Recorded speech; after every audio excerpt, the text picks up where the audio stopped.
이제 성경 말씀 보겠습니다. 고린도전서 12장 4절부터 11절까지입니다. 요즘 독감이 많이 유행해서 보니까 또 마스크 쓰고 오신 분들, 또 감기 기운 있으신 분들 있는데 속히 건강하시기를 바라고요. 저도 목소리가 조금은 안 좋습니다. 조금 이해 부탁드립니다. 교독하도록 하겠습니다. 고린도전서 12장 4절부터 11절까지입니다. 제가 먼저 읽겠습니다. 은사는 여러 가지나 성령은 같고 또 사역은 여러 가지나 모든 것을 모든 사람 가운데서 이루시는 하나님은 같으니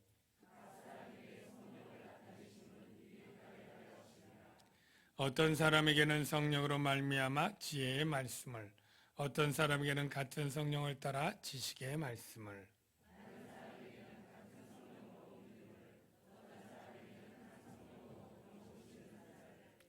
어떤 사람에게는 능력 행함을, 어떤 사람에게는 예언함을, 어떤 사람에게는 영들 분별함을, 다른 사람에게는 각종 방언 말함을, 어떤 사람에게는 방언들 통역함을 주시나니 이 모든 일은 같은 한 성령이 행하사 그의 뜻대로 각 사람에게 나누어 주시는 것이니라. 아멘. 네, 우리 좌우에 계신 분들에게 사랑합니다 인사하겠습니다. 사랑합니다. 네, 사랑합니다. 네.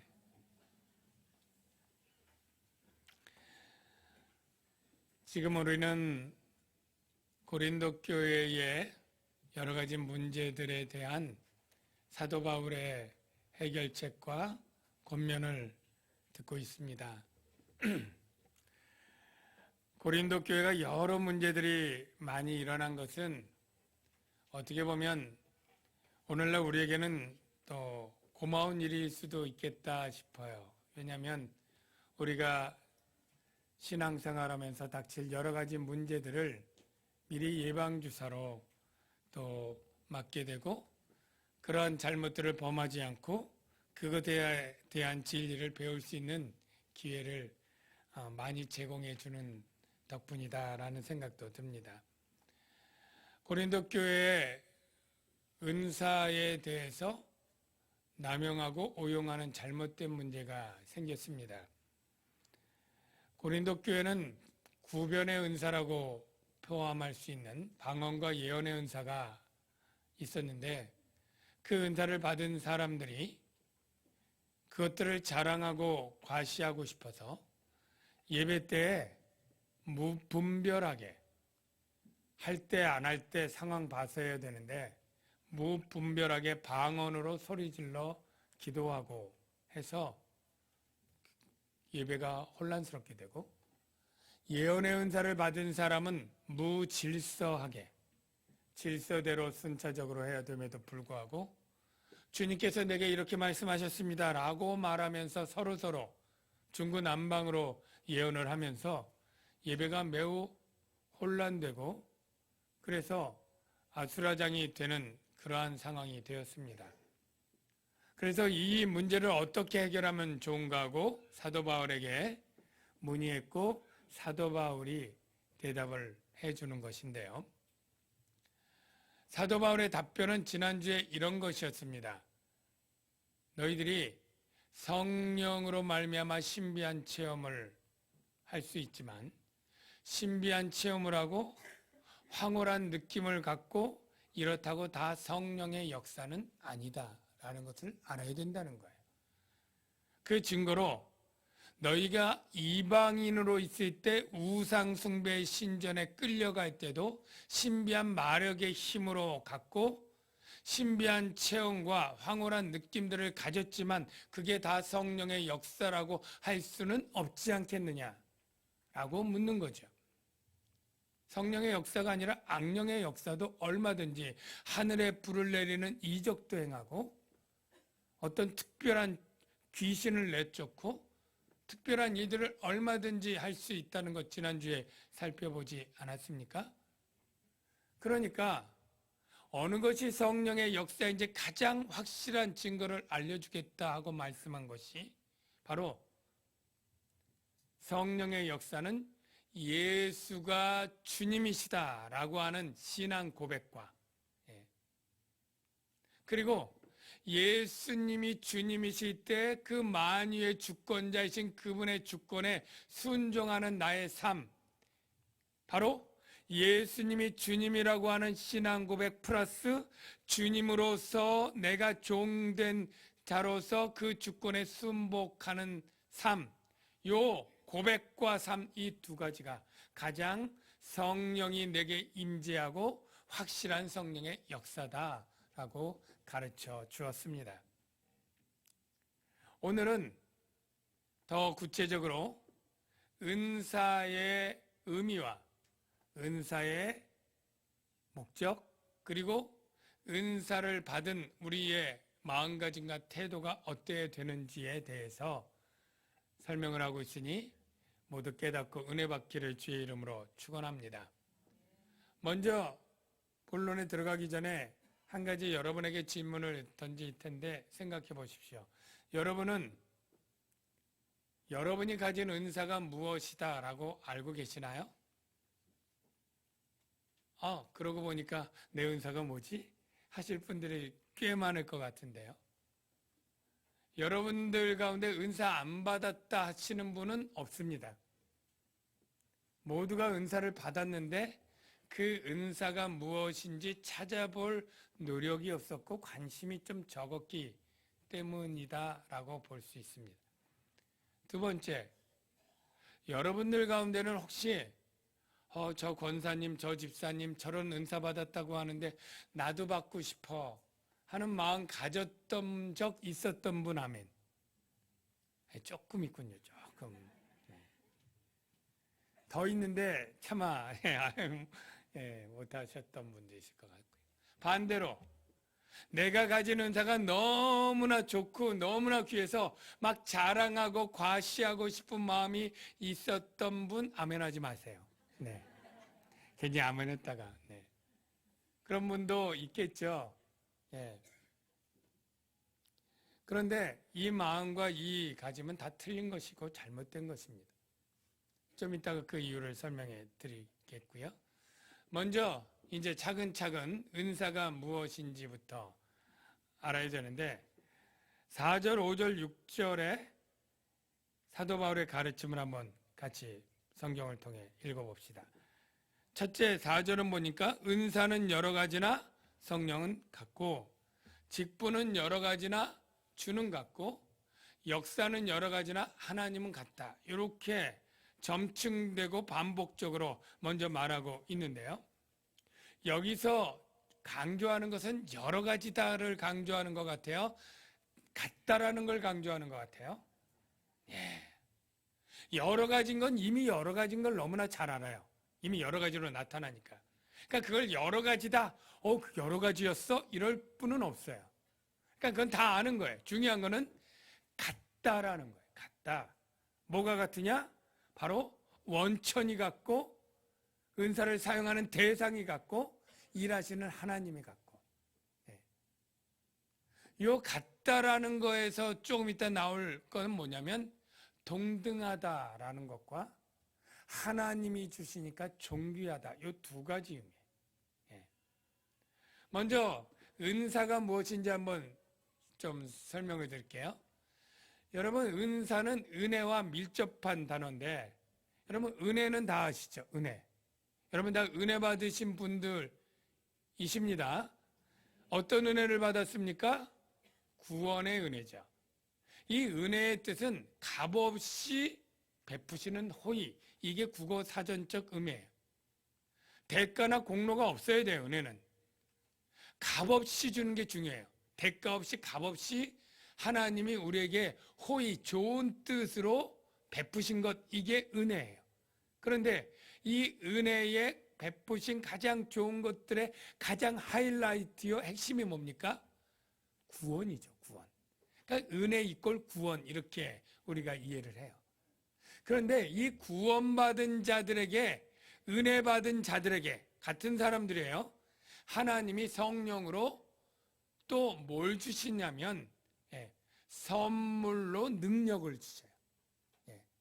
구원받은 자들에게 하나님이 선물로 주시는 능력, 이게 바로 은사고요. 헬라어로 카리스마 그렇게 불러요. 은혜는 카리스, 은사는 뭐요? 카리스마. 맞자 하나 더 붙은 거죠. 우리가 카리스마 그러면 보통 어떤 때 써요? 굉장히 이렇게 범접하기 힘든 어떤 힘을 갖고 리더십을 갖고 그냥 회중을 장악하는 어떤 그런 사람들을 카리스마 있네 이렇게 표현들을 하죠. 이 리더십 이거는 많은 카리스마 은사들 중에 극히 하나인데 우리가 이것만을 요즘에는 카리스마로 하고 사실은 하나님이 성령으로 구원받은 자들에게 주는 다양한 모든 능력들이 다 카리스마인 것입니다. 여기까지 하면 우리에게 깨달을 게 있어요. 이 은사는 하나님이 값없이 주는 선물이구나. 그걸 깨달으면 예전에 권사님들이나 어떤 분들이 이런 식으로 젊은 분들, 영적 은사를 사모하는 분들을 지도했던 적이 있어요. 어느 집사님, 혹시 방언의 은사 받으려면 저기 어디 기도원 집회 가서 한 3일 정도 열심히 기도하면 방언 은사 받을 수 있어. 자, 이런 말 맞을까요? 틀릴까요? 틀리죠. 왜 틀립니까? 은사는 하나님이 값없이 주는 선물이에요. 내가 노력해서 받아내는 게 아니에요. 내가 방법을 알아서 찾았기 때문에 받을 수 있는 게 아니에요. 내가 방법을 알고 어디 기도원 가고 어디 가고 어디서 며칠하고 어떻게 기도하고 어떻게 혀를 움직여가지고 이런 걸 훈련해서 받아내면 그게 값없이 주는 선물이 안 되잖아요. 그러니까 은사란 내 노력과 의지, 지식으로 얻어내는 것이 아니고 하나님이 값없이 선물로 주는 것이다. 어떤 분들은 또 이런 얘기도 해요. 잘 따르면 내가 예언하는 법 가르쳐 줄게. 예언기도 훈련받고 배워서 예언기도 받으러 간다는 어떤 분이 있어요. 여러분, 예언이라고 하는 은사가 목사가 줄 수 있거나 기도원 원장이 줄 수 있는 것이 아니에요. 하나님의 선물인데, 그리고 내가 어떤 방법과 스킬을 알아서 배우거나 하는 것이 아닙니다. 은사는 하나님이 구원 얻은 자에게 주시는 선물, 값없이 주는 선물. 여러분 이것을 명심하시기를 바랍니다. 두 번째, 이 은사가 있으면 은사는 뭐 해야 돼요? 은사로 일을 해야 되죠. 은사로 일하는 이것을 직분이라고 해요. 우리가 직분하면 먼저 떠오르는 게 권사, 집사, 장로 뭐 이게 직분이 아닌가 이렇게 생각을 하잖아요. 요거 단어 번역이 조금 오해되기 쉬워서 그렇게 이해하지 말고 이 직분은 다른 성경에 보면 직임, 직무 또는 봉사, 섬김 이런 단어로 되어 있습니다. 영어로 서비스예요. 서비스. 은사는 반드시 봉사라고 준 일이기 때문에 은사로 봉사의 일을 하는 거예요. 은사가 여러 가지면 각 은사로 하는 일이 여러 가지일 수밖에 없는 거죠. 예를 들어 내가 가르치는 은사를 받았어요. 그러면 어떤 일을 해요? 교사의 일을 하겠죠. 가르치는 일. 내가 섬기는 은사를 받았어요. 어떤 일을 해요? 섬기는 일, 구제부원이 되거나 하겠죠. 찬양의 은사를 받았어요. 어떤 일을 하겠어요? 찬양하는 일, 찬양팀 성가대원의 일을 하겠죠. 이게 바로 은사가 여러 가지면 그 여러 가지 각각 은사에 하는 일, 이걸 말해요. 당연히 이 직임 또는 일도 여러 가지겠죠. 그런데 뭐가 같아요? 주는 같으며. 이 주는 같다, 이게 뭐냐면 은사로 하는 일의 대상이 동등하고 똑같다 이 뜻인데요.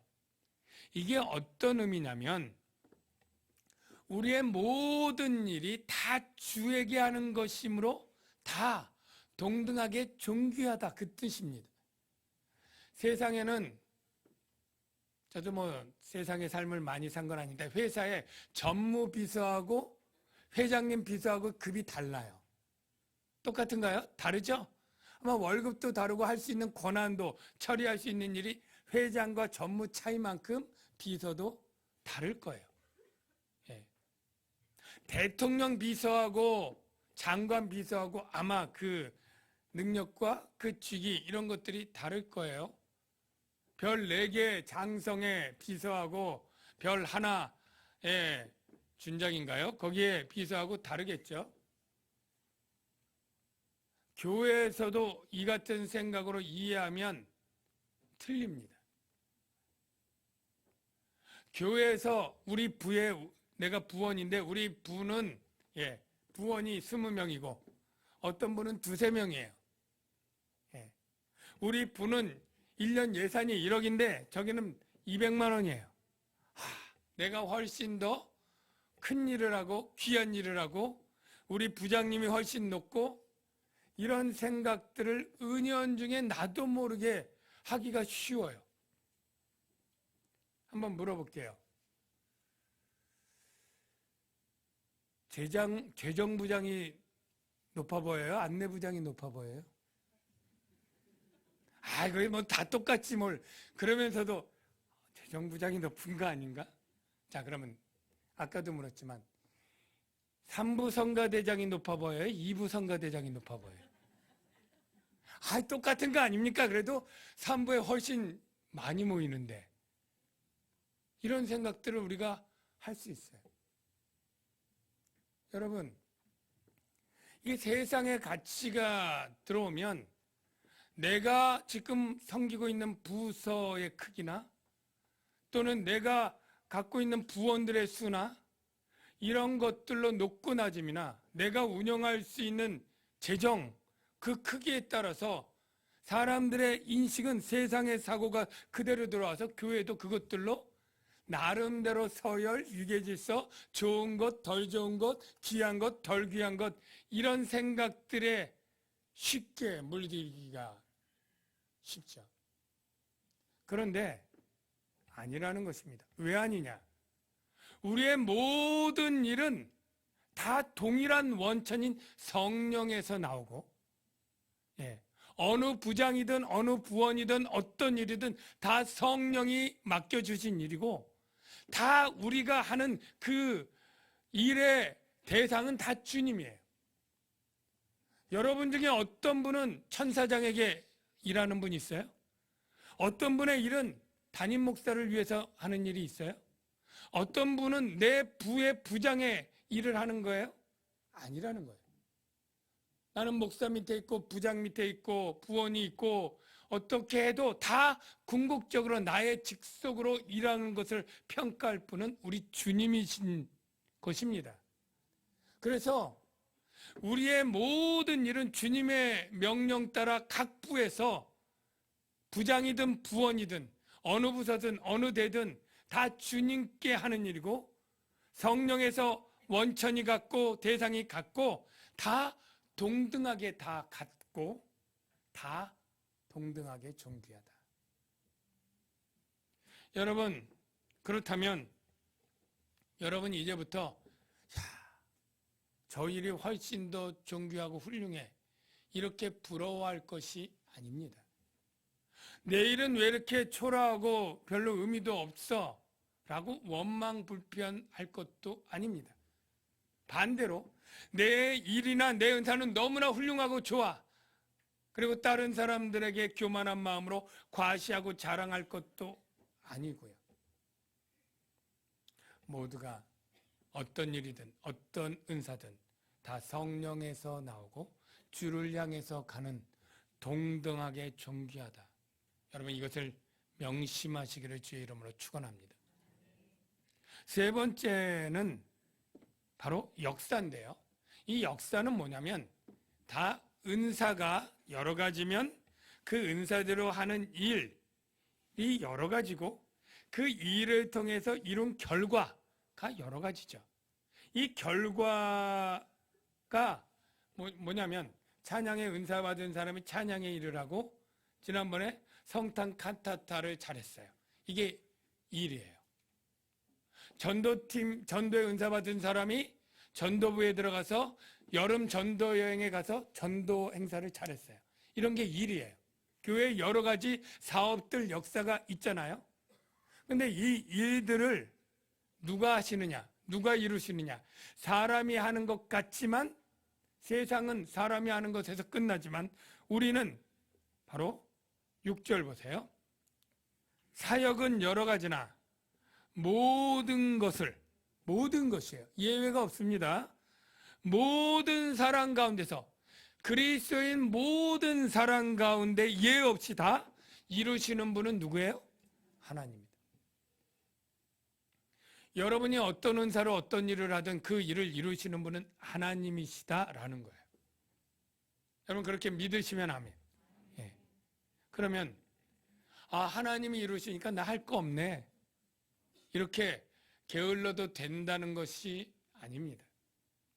하나님이 이루시지만 내게 은사 주시고 내게 시간과 환경과 건강과 이성을 주신 하나님은 내가 최선을 다해서 최선으로 준비하고 계획하고 진행해 나가기를 하나님이 기뻐하시고 원하십니다. 우리가 수련회를 할 때 수련회 일정을 짜고 답사를 갔다 오고 준비물을 준비하고 계획을 세우고 시간별로 큐시트를 짜서 하는 것, 이거 필요한 거예요. 성령이 이루신다고 인간의 책임과 의무가 없어진다? 아닙니다.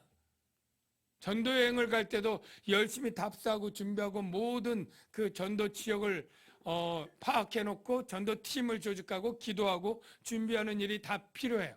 그런데 하나님이 이루신다라고 하는 믿음은 뭐가 차이가 나느냐면 언제든지 하나님이 개입하시고 이루시면 내가 열심히 밤새워서 짠 계획이라도 하나님의 뜻에 순종해서 수정하고 변경하고 내려놓아요. 어떤 사람은 이건 내가 열심히 이렇게 짰는데 계획대로 어떻게든 밀어붙여야 되고 하나님이 환경 가운데 막으시고 인도해도 아닙니다. 하나님 이건 내가 계획대로 해야 됩니다. 누구를 위한 일입니까? 내가 해보겠다는 것 아닙니까? 그거 잘못된 자세입니다. 하나님이 이루신다는 것을 믿는 사람은 어떤 일이든지 내가 최선을 다하고 하면서도 계속 하나님의 눈치를 봐요. 하나님의 마음을 살펴봐요. 그래서 하나님이 다른 명령, 다른 뜻이 있다면 언제든지 내가 아무리 열심히 준비했던 거라도 아무리 달려가던 거라도 그 자리에서 순종하고 내려놓을 수 있는 그런 자세로 일을 해야 되는 겁니다. 사도행전에 보면 사도 바울이 열심히 전도하던 헌신적인 전도 잘하는 건 여러분 다 알 거예요. 그가 아시아 전도를 계획할 때 전도팀으로 가는 거고 몇 개월 동안 전도니까 그냥 아무 생각 없이 발걸음 닿는 대로 전도했다는 것은 그건 생각할 수 없고요. 그도 아무리 그 전도팀과 함께 어디 도시로 가고 어디로 가고 그리고 어떻게 팀을 꾸리고 어떻게 할 모든 것들을 적어도 기도하면서 준비하지 않았겠어요? 그런데 그의 전도팀은 아시아 전도여행을 2차 전도여행 초반에 그렇게 해서 아시아로 전도하려고 하는데 자꾸 길이 막히는 거예요. 한번 본문 말씀을 한번 볼게요. 사도행전 16장 6절인데요. 성령이 아시아에서 말씀을 전하지 못하게 하시거늘 그들이 부르기아와 갈라디아 땅으로 다녀가 무시아 앞에 이르러 비두니아도 아시아요. 아시아로 가고자 애쓰되 어떻게 됐습니까? 예수의 영이 허락하지 아니하는 자. 길이 자꾸 막히는 거예요. 환경적으로나 여건적으로. 무시아를 지나 드로아로 내려갔는데 밤에 환상이 바울에게 보이니 마게도냐 사람 하나가 서서 그에게 청하여 우리를 도우라. 유럽으로 넘어오라 라고 하는 거예요. 그때 바울이 뭔 소리입니까? 우리가 아시아 전도 계획으로 여기 죽어가는 영혼들이 많고 이렇게 전도해야 되는데 우리가 그를 위해서 얼마나 많은 준비들을 했는데요 라고 하지 않고 마게도냐로 곧 바꿔서 떠나기를 힘쓰니. 왜? 하나님의 저 사람들에게 복음을 전하려고 우리를 부르신 줄로 인정합니다. 우리는 무슨 일을 할 때도 최선을 다하지만 언제든지 하나님이 이 일에 주인으로서 간섭하시고 개입하시도록 우리가 그 자리를 내어놓을 수 있는 게 바로 은사로 주의 일을 하는 자들의 마땅한 그러한 봉사의 태도라고 믿습니다.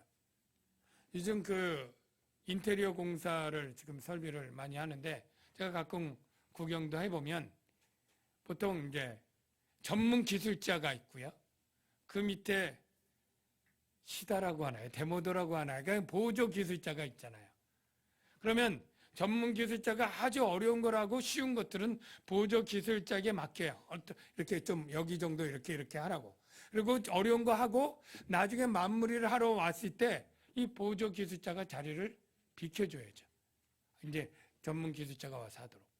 만약 안 비켜주고 이건 제가 마무리하겠습니다. 고집 피워서 하면 아무래도 서투르고 일이 말끔하게 안 되겠지 않겠습니까?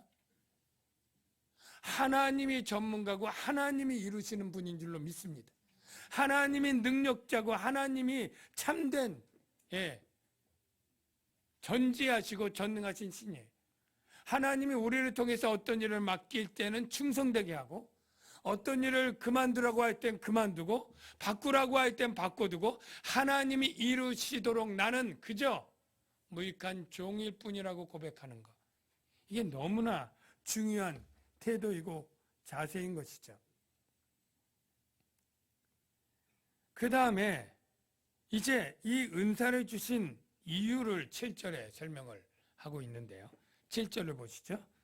각 사람에게 성령을 나타내심은, 성령의 나타내심은 은사를 의미하는 것입니다. 성령의 현시가 여러 가지 있지만 은사는 뭐 하려고요?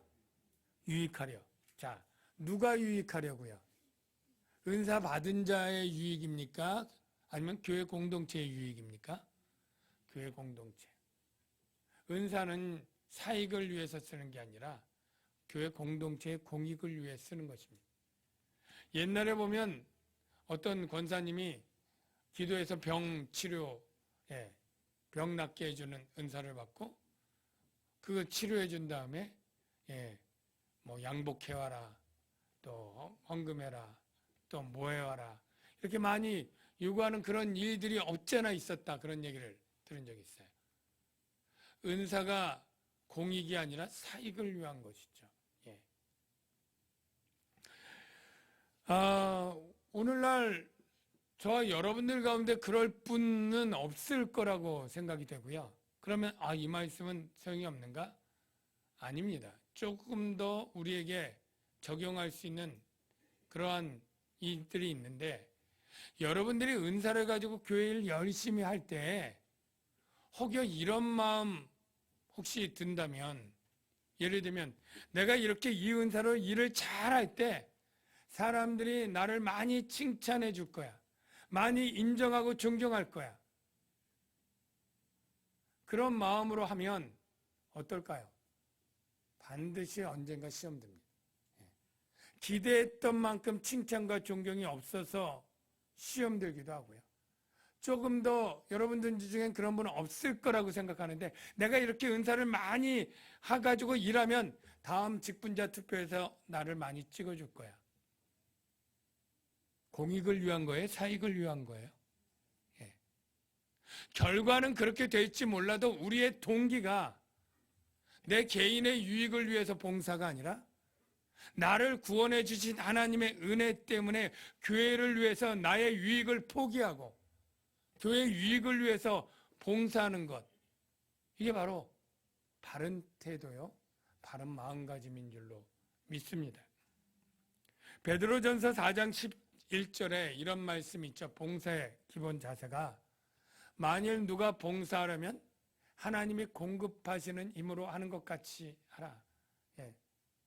이렇게 하나님이 공급하시는 힘으로 할 때 이는 범사의 예수 그리스도로 말미암아 하나님이 영광을 받으시게 하려 함이니 내 영광을 위한 것이 아니라 하나님의 영광을 위한 것, 그리고 내가 능력으로 잘해서 한 것이 아니라 하나님이 공급해 주신 힘으로 하기 때문에 나는 겸손하게, 그리고 하나님만을 영광 돌리면서 일할 수 있게 되는 것이죠. 그렇게 공익을 위해서 은사를 주셨다 말씀하시면서 사도 바울은 은사의 9가지를 얘기를 하는데요. 에베소에도 있고 로마서에도 은사가 있는데 다 은사가 서로 달라요. 이 말은 은사는 만약 다른 교회도 은사를 얘기했다면 또 다른 은사가 거기에 새롭게 등장할 수 있고요. 은사는 성경에 있는 23가지인가요? 그 개수가 전부가 아니고 훨씬 더 많이 있다라는 것을 여러분이 아시고, 이것만이 마치 은사의 전부인 것처럼 착각해서는 아니 됩니다. 고린도, 에베소, 또 이 로마 교회 그때 상황에 필요한 은사들을 설명하고 예를 들기 위해서 몇 가지들만 추려서 말한 것으로 이해를 해야 되고요.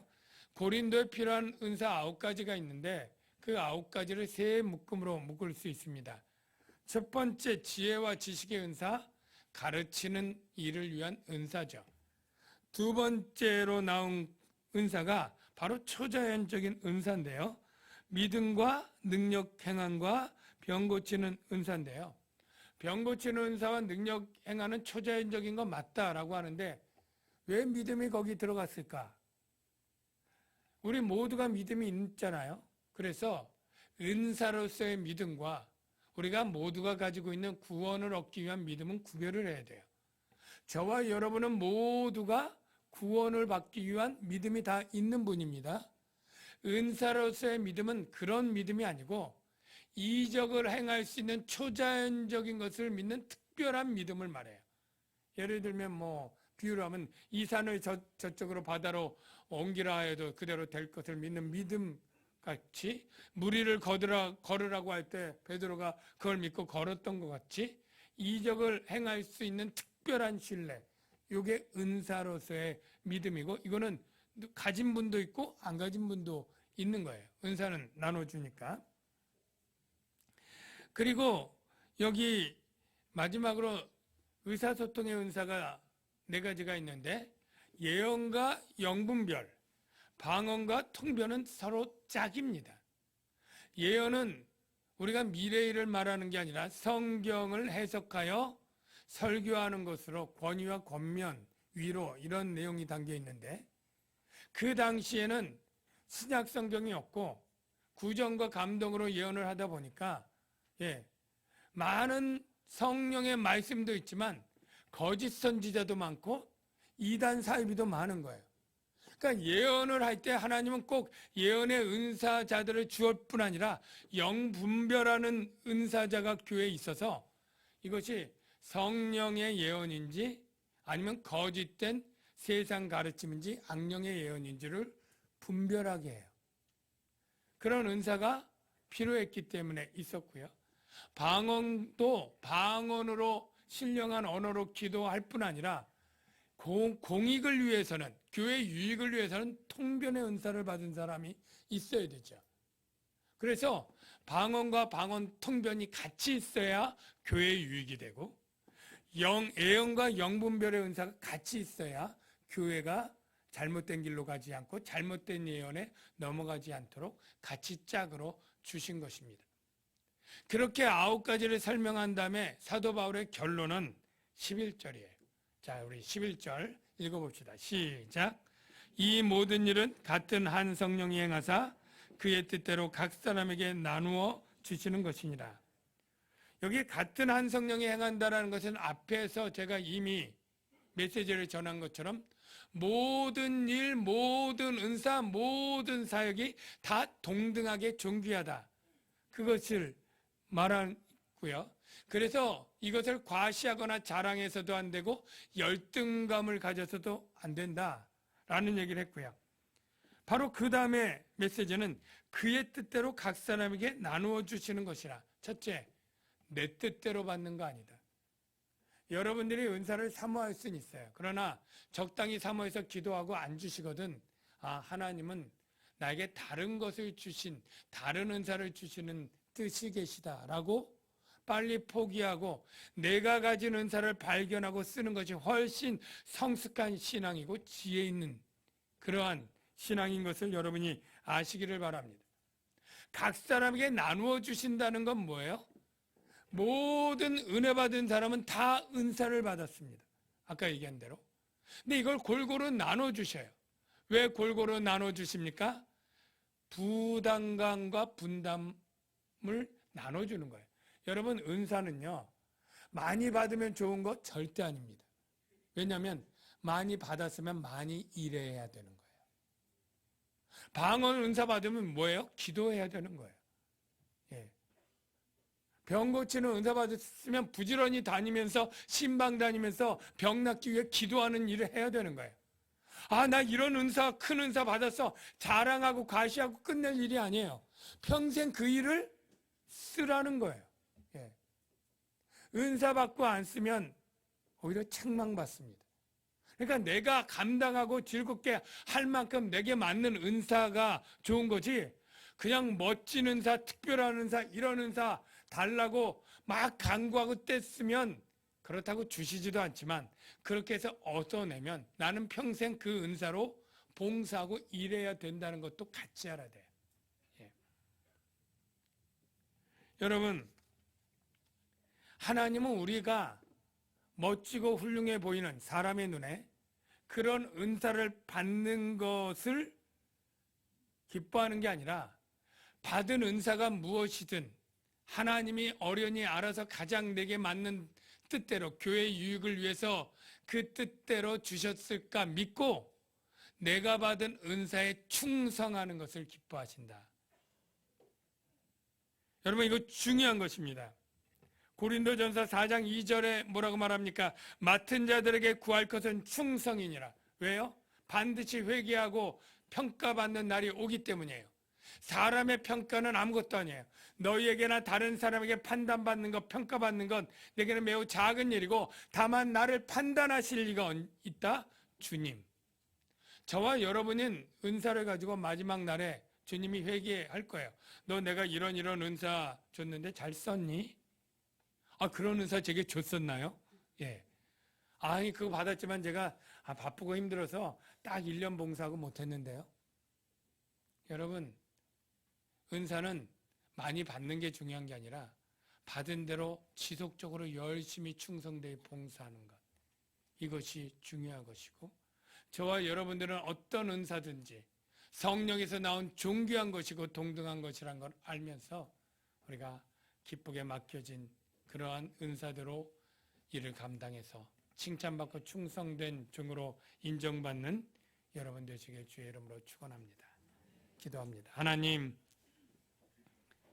구원의 은혜를 베푸셨을 뿐 아니라 성령의 은사를 통해서 우리가 하나님의 일에 기여할 수 있도록 해주시니 참 감사합니다.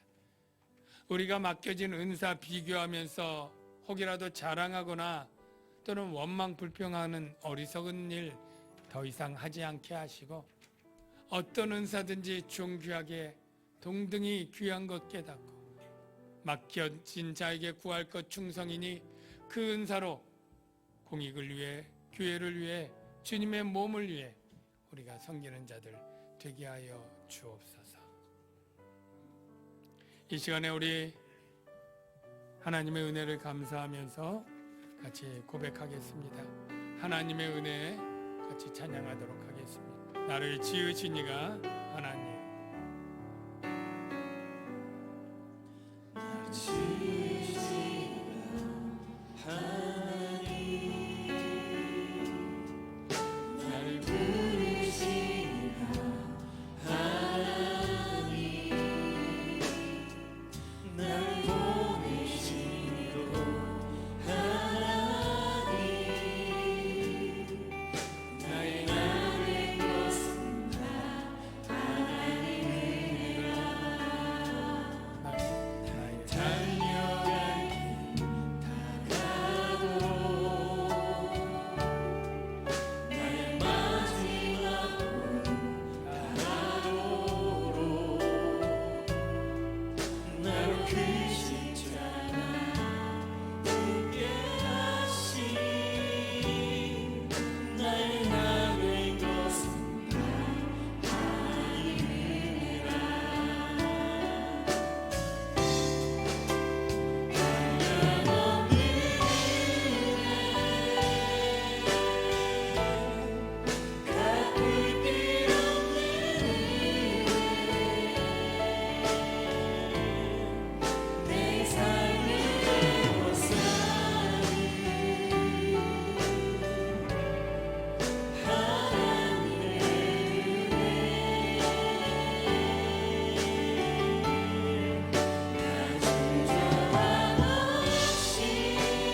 모두 하나님의 크신 은혜를 받았고요.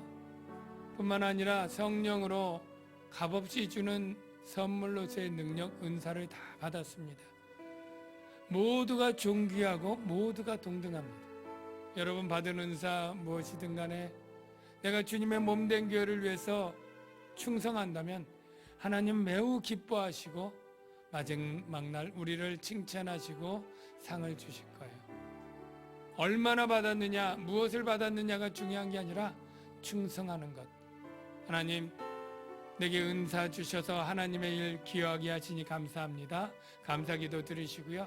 내가 받은 은사대로 내가 주의 일 잘 감당해서 하나님 기쁘시게 해드리는 삶 살게 해달라고, 하나님의 은혜에 조금이라도 보답하며 살게 해달라고 우리 그런 다짐의 기도 드리면 어떨까요? 우리 다 같이 통성으로 기도하겠습니다. 주님, 우리 모두 아버지 하나님의 은혜에 너무나 감사합니다. 다 같이 자기의 고백하며 기도하겠습니다. 주님, 우리에게 아버지 하나님 귀한 은혜 주시고 은사 주신 것 감사합니다. 하나님의 은혜 우리가 다시 한번 깨닫습니다. 이제 아버지 하나님 주신 그 은사, 아버지 우리가 남용하거나 오용하지 않게 하여 주옵소서. 별로 과시하거나 자랑하지 않게 하시고 열등감을 가지고 부러워하며 살지 않게 하여 주시옵소서. 오히려 내게 받은 은사를 확인하고 아버지 그 은사에 충성하는 삶을 살고 하나님께 인정받고 할 수 있도록 주여 우리의 삶을 주님 인도해 주시옵소서. 우리가 온전히 아버지 하나님 감사하며 은사대로 충성하며 살아가는